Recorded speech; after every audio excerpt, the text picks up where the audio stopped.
Bonjour, bonjour, bonsoir à tous et à toutes. Nous sommes aujourd'hui le mercredi 9 mai 2018. Moi, c'est Dadji Herman, plus que vainqueur.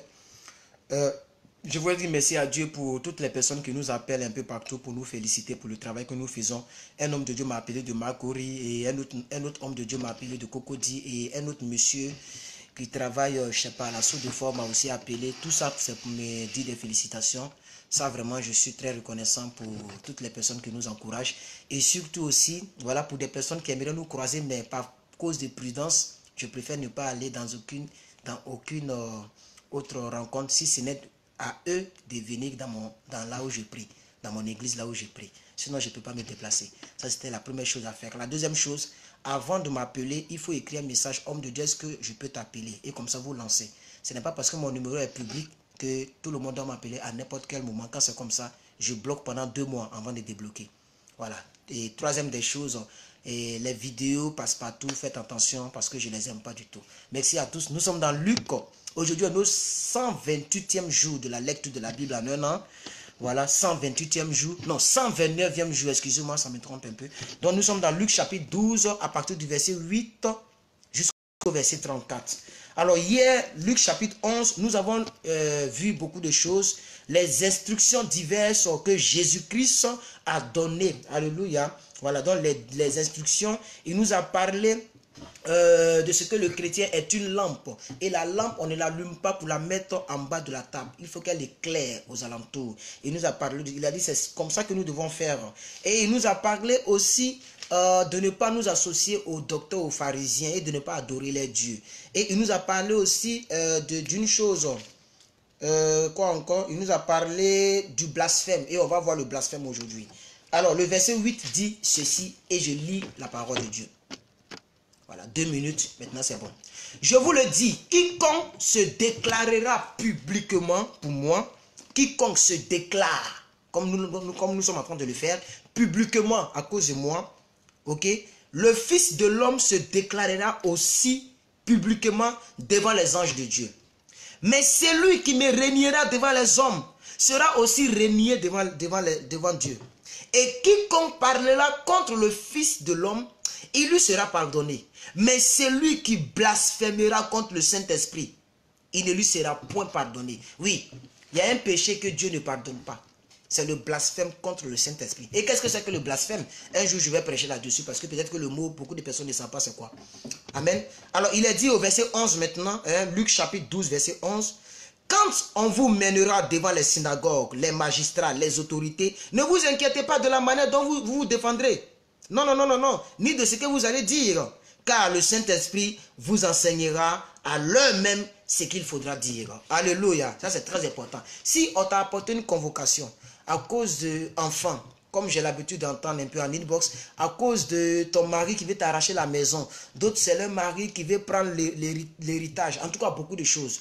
Amen. Je prophétise que Dieu mette la parole dans ta bouche lorsque tu seras devant les personnes des agents sociaux, ou bien je ne sais pas. Amen. Que Dieu mette la parole dans ta bouche pour que tu sois plus que vainqueur au nom de Jésus. Parce que c'est ce que la Bible nous dit. Alors, à partir du verset 13 jusqu'au verset 21, Jésus va donner encore une autre instruction, mais cette fois-ci, il va parler sous forme de parabole. Alors, la parabole du riche insensé.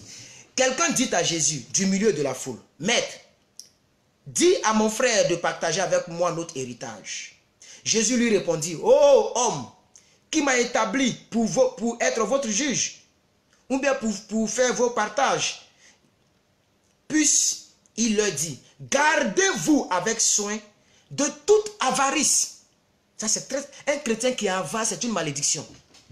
Un chrétien, tu as la capacité de manger ce que tu as envie de manger. Tu as la capacité d'aider quelqu'un. Tu as la capacité de faire quelque chose avec ton argent, mais tu ne le fais pas à cause de l'avarice. C'est que tu es maudit. C'est une malédiction notoire. Une malédiction chronique. Et Jésus dit ici, gardez-vous, au verset 15, Luc 12, 15. Gardez-vous avec soin de toute avarice, car la vie d'un homme ne dépend pas de ses biens. Ah, c'est très important que nous puissions le savoir. Même de l'abondance, la vie d'un homme ne dépend pas de ça. Et il leur dit cette parabole. Lisons maintenant la parabole au verset 16. Les terres d'un homme riche avaient beaucoup rapporté. Et il raisonnait en lui-même. Que ferai-je?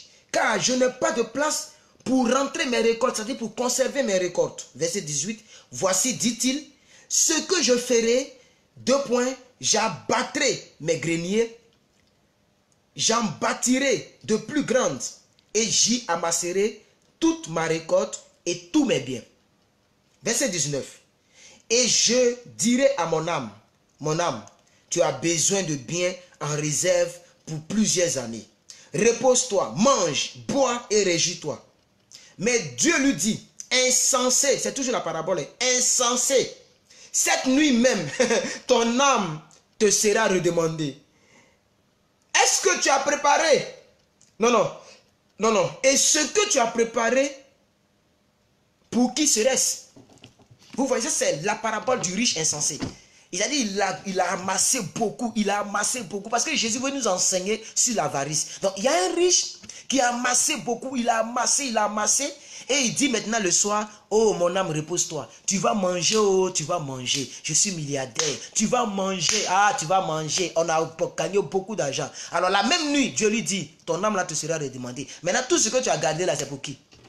Donc Jésus dit, gardez-vous d'être avare.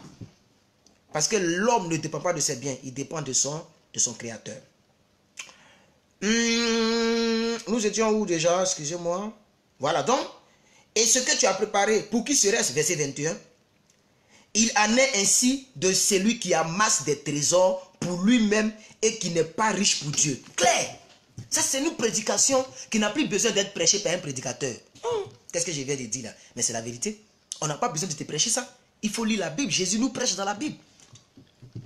C'est clair. J'aime le dernier verset, le verset 21. Il en est ainsi de celui qui amasse des trésors pour être riche pour lui et non pour Dieu. Beaucoup de personnes veulent être riches pour rouler dans les grosses voitures. Moi, si tu me donnes 100 millions d'euros, je sais où mettre ça. Je ne dis pas 100 millions de francs CFA. Je dis 100 millions d'euros. 100 millions d'euros, ça ne va pas me faire perdre la tête. Parce que j'ai quelque chose à faire avec. C'est pour construire des temples. C'est pour investir dans l'œuvre pas possible. Pour construire des stades à Dieu. On peut dépenser 100 millions d'euros. Parce qu'on veut être riche pour Dieu et non pour nous-mêmes. Alléluia. C'est pourquoi le peu que Dieu nous donne, on investit aussi. Quand Dieu nous bénit au travers des gens, on prend et on met dans les connexions. On prend et on envoie les vidéos en ligne. On prêche et ainsi de suite. Vous voyez, soyons riches pour Dieu. Parce que l'avarice, c'est pas bon. C'est une malédiction. Alors, Jésus donne encore une autre instruction. Nous sommes au verset 22. Il nous dit de ne pas nous inquiéter. Et ça, j'aime beaucoup cette partie-là. Parce que nous sommes dans un monde où il y a beaucoup d'inquiétudes. Malheureusement, nous sommes dans un monde où il y a beaucoup d'inquiétudes. Inquiétude parce que le président américain est sorti de l'accord iranien. Inquiétude parce que Kim Jong-un a une bombe atomique. Ça, c'est d'abord dans le monde politique. Maintenant, inquiétude parce que mon âge avance et puis je ne suis pas encore marié. Il y a trop d'inquiétude. Mais Jésus nous dit à nous qui sommes chrétiens de ne pas nous inquiéter. Alors lisons Luc chapitre 12 à partir du verset 22 jusqu'au verset 34. Nous lisons cela. Ça, c'est l'une des recommandations que Jésus a données. Il dit... La Bible dit quoi? Jésus dit ensuite à ses disciples. Et là, il dit à ses disciples. L'autre, il enseignait dans la foule. Remarquez bien la Bible, les Écritures. Oui, remarquez bien les Écritures. Regardez le verset 13. On dit quelqu'un, il n'a même pas dit son nom. Quelqu'un demande à Jésus au milieu de la foule. Donc là, c'était devant les païens. Dieu a parlé de l'avarice, y compris les chrétiens. Mais cette fois-ci, il dit maintenant à ses disciples. C'est pourquoi je vous dis, ne vous inquiétez pas pour votre vie, de ce que vous mangerez. Quand Jésus dit c'est pourquoi je vous dis, il entend de parler de l'avarice dont il a parlé au milieu de la foule là. Maintenant il va en profondeur avec ses disciples. Donc il dit c'est pourquoi je vous dis, ne vous inquiétez pas pour vos propres vies. Dis amen avec moi si tu es d'accord avec Jésus. De ce que vous mangerez, ni pour votre corps, de quoi vous serez vêtus. La vie est plus que la nourriture. Bon, dans d'autres versions, on dit, la vie n'est-elle pas plus que la nourriture? Donc, c'est à ça que je suis habitué. Mais ici, c'est écrit, la vie est plus que la nourriture et le corps plus que le vêtement. Considérez les corbeaux. Ils ne sèment ni ne moissonnent. Ils n'ont ni scié, ni grenier, et Dieu les nourrit. Combien ne valez-vous? ne valez-vous pas plus que les oiseaux? Est-ce que vous comprenez? Ah, personne ne dit, ah, mais maman, prenez de Dieu, que la grâce, la faveur de Dieu soit attachée à ta vie, à vie, au nom de Jésus. À vie, au nom de Jésus. Et qu'elle se reflète sur tes enfants et sur les enfants de tes enfants jusqu'à la 4e et la 5e dernière génération. Amen. Et vous comprenez, peuple de Dieu? Alors il dit, combien ne valez-vous pas plus que les oiseaux? S'il nourrit les oiseaux, c'est que nous et moi, il va nous nourrir. Si donc, vous ne pouvez pas, même la moindre chose, pourquoi vous inquiétez-vous? Si tu ne peux même pas faire quelque chose, une petite chose tu n'arrives pas à faire, pourquoi tu t'inquiètes? Est-ce que vous comprenez? Considérez comme croissent les lits. Ils ne travaillent ni ne filent. Cependant, je vous dis que Salomon même, dans toute sa gloire, n'a pas été vêtu comme l'un d'eux. Si Dieu revêt ainsi l'herbe qui est aujourd'hui dans les champs et qui demain sera jetée au four, à combien plus forte raison vous vêtira-t-il de peu de foi? Je suis dans le temps, non, maman Christ? Oui, verset 34. Ok, je suis dans le temps. Et vous, ne cherchez pas ce que vous mangerez, ni ce que vous boirez. Ne soyez pas inquiets. Car toutes ces choses, ce sont les païens du monde qui les recherchent. Mais votre Père sait que vous en avez besoin. Oh, alléluia. Alléluia. Que Dieu comble tous nos besoins au nom de Jésus-Christ. Il dit, cherchez plutôt le royaume de Dieu et toutes ces choses vous seront données par-dessus. Ne craignez point, petit troupeau, car votre Père a trouvé bon de vous donner le royaume. Alors vendez ce que vous possédez et donnez-le en aumône. Faites-vous des bourses qui ne s'usent point. Ça veut dire quoi? Bon, ça c'est trop profond. Si je vais expliquer, on va trop durer. Faites-vous des bourses qui ne s'usent point, un trésor inépuisable dans les cieux. C'est très important. Il faut investir dans les cieux. Il faut investir dans les cieux. Alléluia. Alléluia. Donc, là où le voleur n'approche point et là où la teigne ne détruit point. Car là où votre trésor est, là aussi votre cœur se trouve. Parole du Seigneur. Nous sommes dans Proverbe 14, 16, 17. Merci, maman Chris. Proverbe 14, 16, 17. Ça fait combien de minutes là? 12 minutes, c'est bon. Alors, le fils du Père va nous parler. Hein? Proverbe 14, 16, 17. Alors, hier, nous avons lu ceci. Il est écrit, hier, l'homme simple croit tout ce qu'on dit, mais l'homme prudent est attentif à ses pas. La sagesse a de la retenue et se détourne du mal. Et ça, c'est ce que j'aime beaucoup. Et j'ai toujours demandé ça à Dieu. Et je veux que vous et moi, on demande toujours ça à Dieu. Il ne faut pas prendre position pour quelque chose que tu ne maîtrises pas. La sagesse a de la retenue. C'est très important. Oui, la sagesse a de la retenue. Une femme m'appelle, on dit non, si Jésus-Christ TV, ils sont en train de dire que le pasteur Dao Suleiman a fait tant. Mais la sagesse a de la retenue. Ce n'est pas parce que quelqu'un dit quelque chose que c'est vrai. Ce n'est pas parce que tu viens de constater quelque chose que tu crois que c'est vrai. Que cette sagesse nous habite aujourd'hui au nom de Jésus. Ne parlons pas trop vite, parce que demain on peut se retrouver ridicule. Très important. La sagesse a de la retenue et se détourne du mal. Mais l'insensé est arrogant et il est plein de sécurité. Celui qui est prompt à la colère fait des sottises et l'homme plein de malice s'attire de la haine. Alléluia. Que la colère s'éloigne de vous. Même si quelque chose te fait mal, il faut tout faire pour évacuer et puis avance. Alléluia. C'est aussi sage de ne pas user de la colère si promptement, si facilement. Alors, proverbe, je dis proverbe maintenant. Psaume 106. Psaume 106, peuple de Dieu. Psaume 106, pendant que nous sommes à 14e minute. Donc, ça c'est un psaume que j'ai beaucoup aimé aussi. Voilà. La confession de l'infidélité d'Israël. Alors, David dit, louez l'Éternel. Louez l'Éternel, car il est bon. Qui dira les hauts faits de l'Éternel? Qui publiera toute sa louange? Heureux ceux qui observent la loi, qui pratiquent la justice en tout temps. Éternel, souviens-toi de moi dans ta bienveillance pour ton peuple. Souviens-toi de moi en lui accordant ton salut, ton secours. Verset 5. C'est un peu long, donc je vais lire rapidement. C'est un peu long. Le psaume là, il est un peu plus long. Donc je vais lire un peu plus rapidement. Verset 5. Afin que je voie le bonheur de tes élus. Ma Bible là, ils ont tellement froissé ça, je ne sais pas. Et que je me réjouisse de la joie de ton peuple. Et que je me glorifie avec ton héritage. Nous avons péché contre nos pères.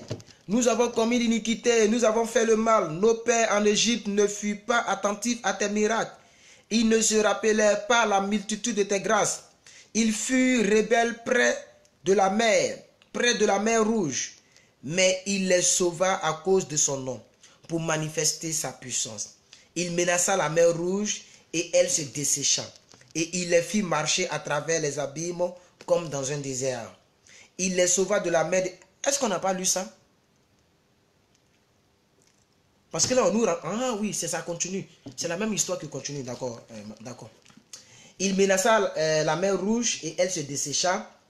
Et il les fit marcher à travers les abîmes comme dans un désert. Il les sauva de la main de celui qui les haïssait.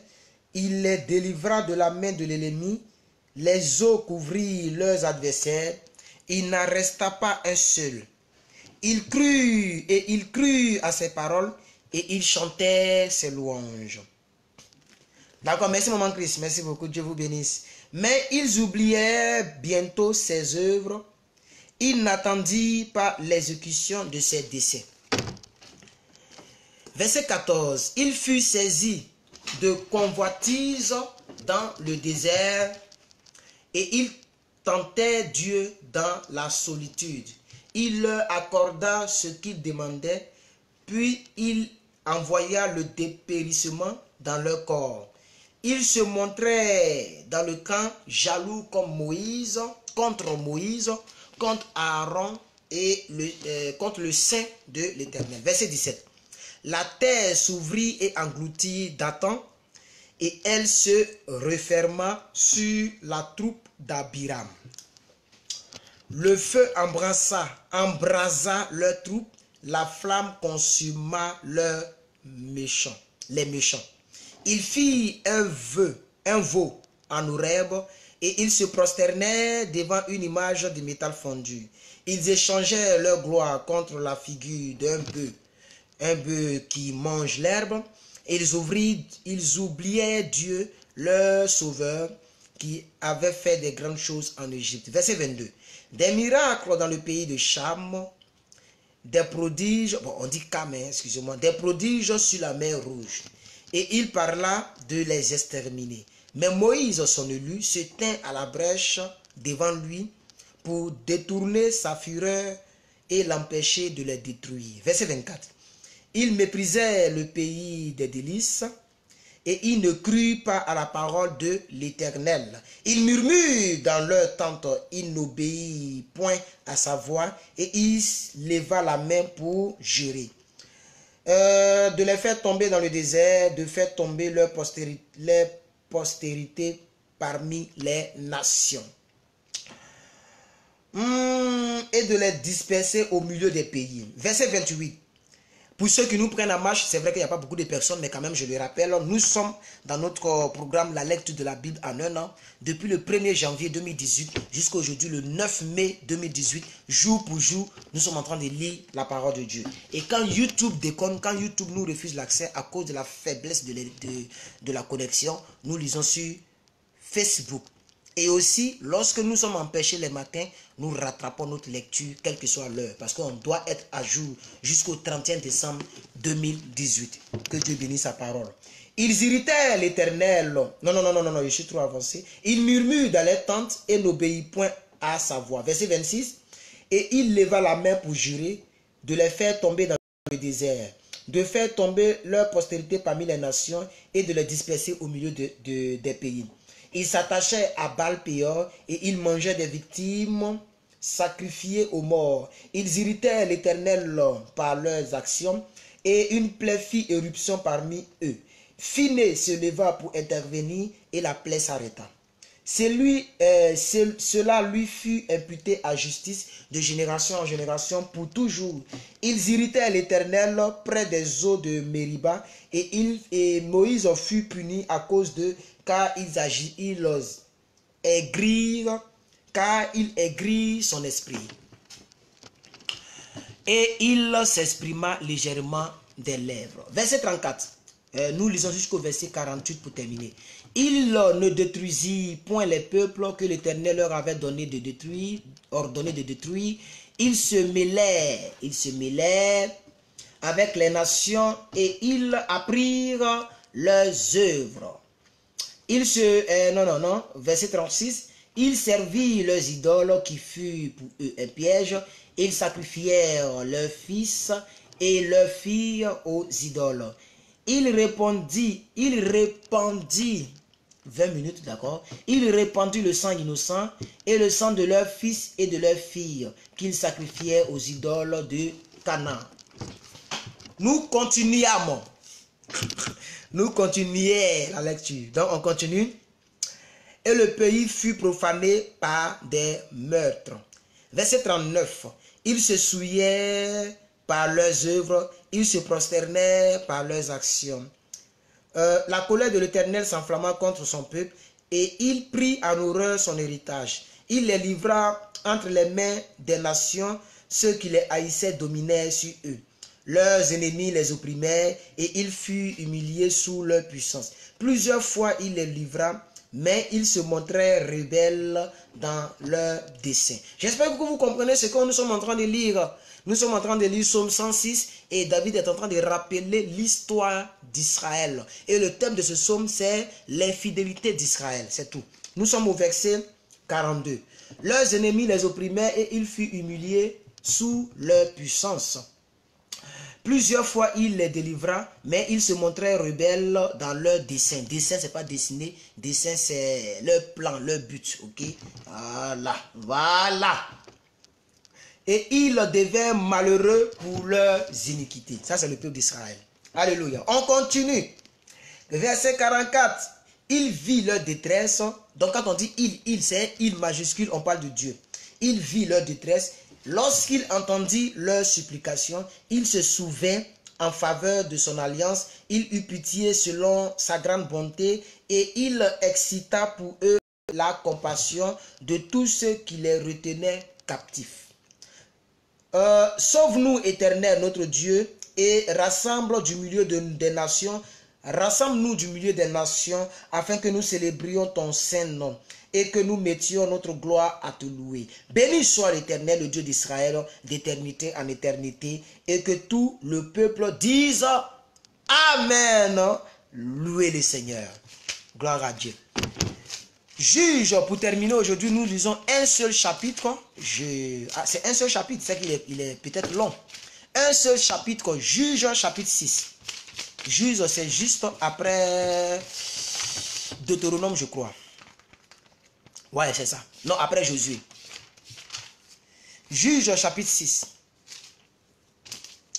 Cette année, nous terminons la Bible. Coûte que coûte, on va la lire et ça me fera 5 fois dans mon expérience. Pour d'autres parmi vous, 1 fois, pour d'autres 2 fois, ça dépend. Moi, 5 fois. Et chaque 2 ans, je lis la Bible.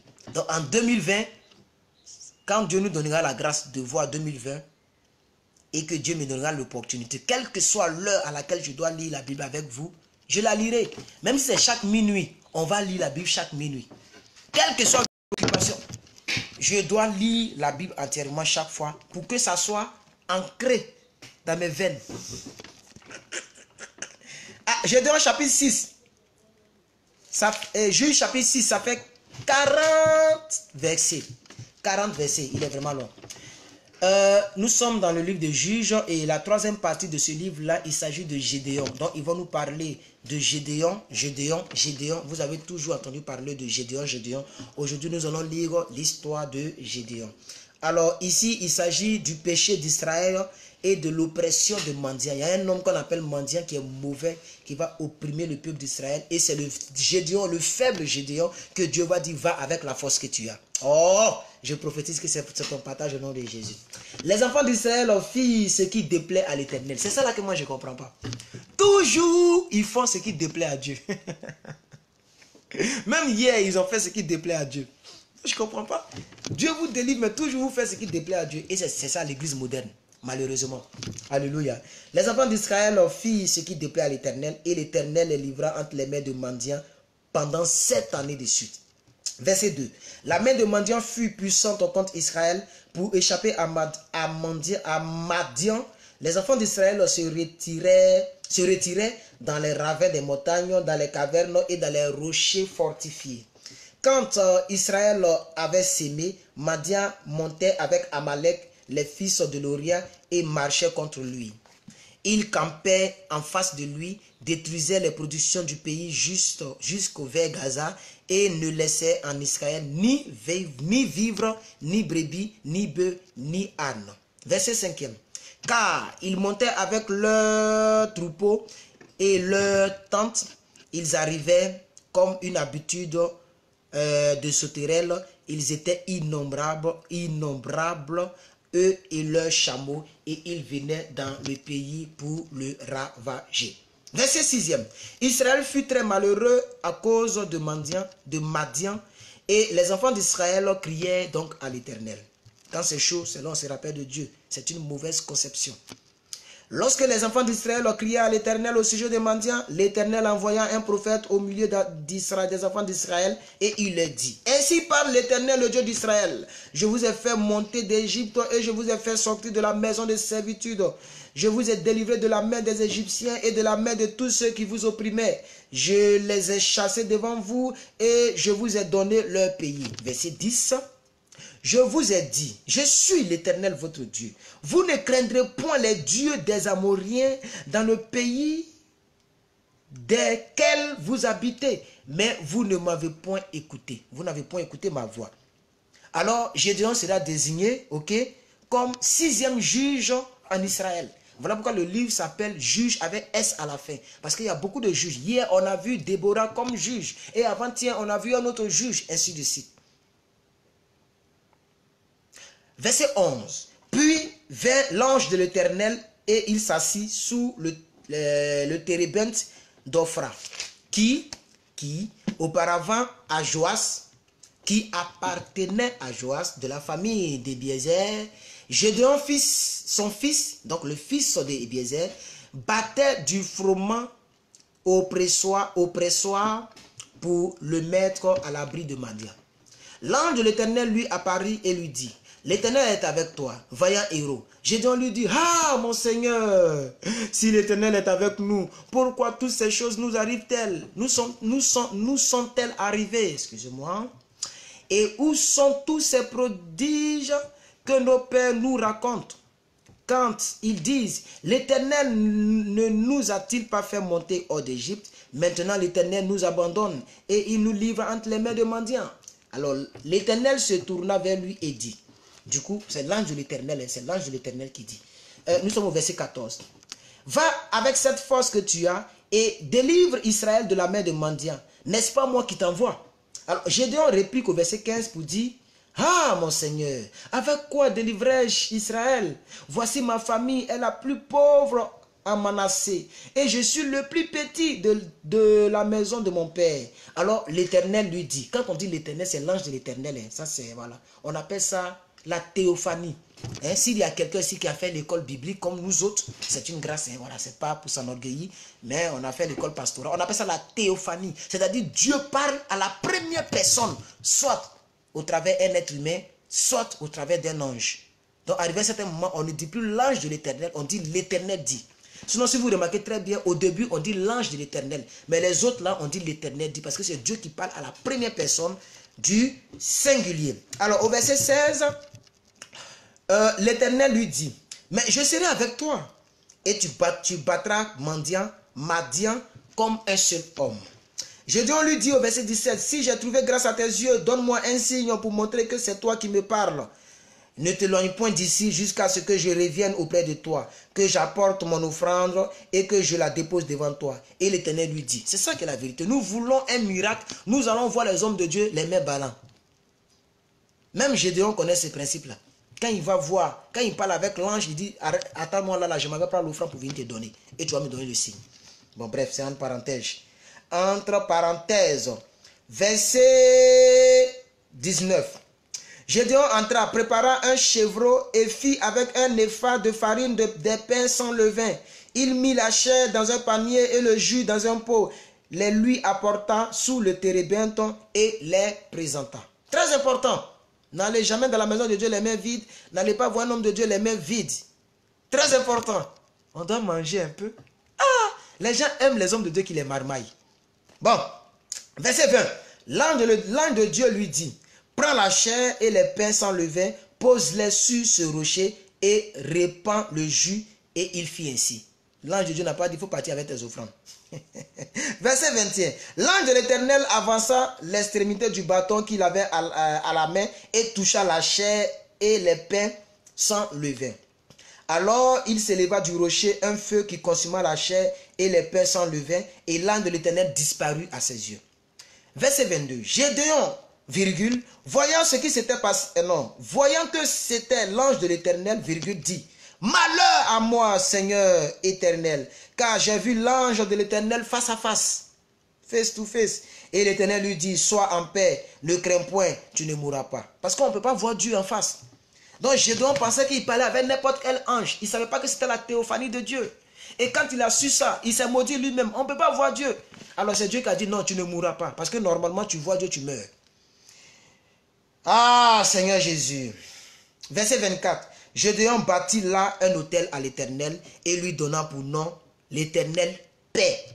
Il existe encore aujourd'hui à Ophra qui appartient à la famille d'Ebiézer, le père de Gédéon. Alors, Gédéon du verset 25 au verset 40 pour terminer la lecture d'aujourd'hui. Nous sommes à quelle minute là? 31 minutes, d'accord. Du verset 25 au verset 40, nous allons lire maintenant Gédéon qui va rejeter Baal et puis qui va appeler Israël aux armes.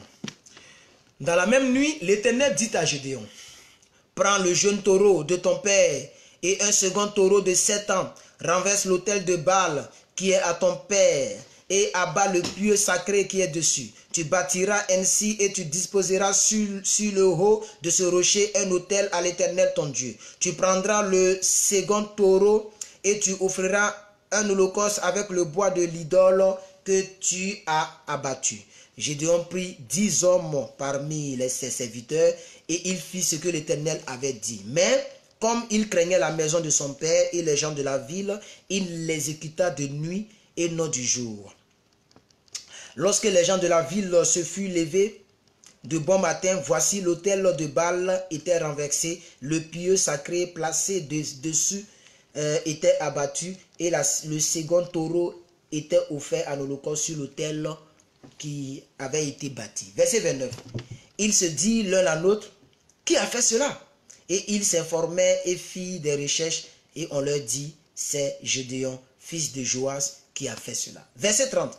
Alors les gens de la maison dirent à Joas, fais sortir ton fils et qu'il meure, car il a renversé l'autel de Baal et abattu le pieu sacré qui était dessus. Donc ce n'est pas, le père de Gédéon n'est pas Ebiézer, c'est Joas. Excusez-moi pour cette erreur. 31, verset 31, Joas répondit à tous ceux qui se prosternaient, qui se présentaient à lui. À tous ceux qui se présentaient à lui, Joas répondit ceci. Est-ce à vous de prendre parti pour Baal?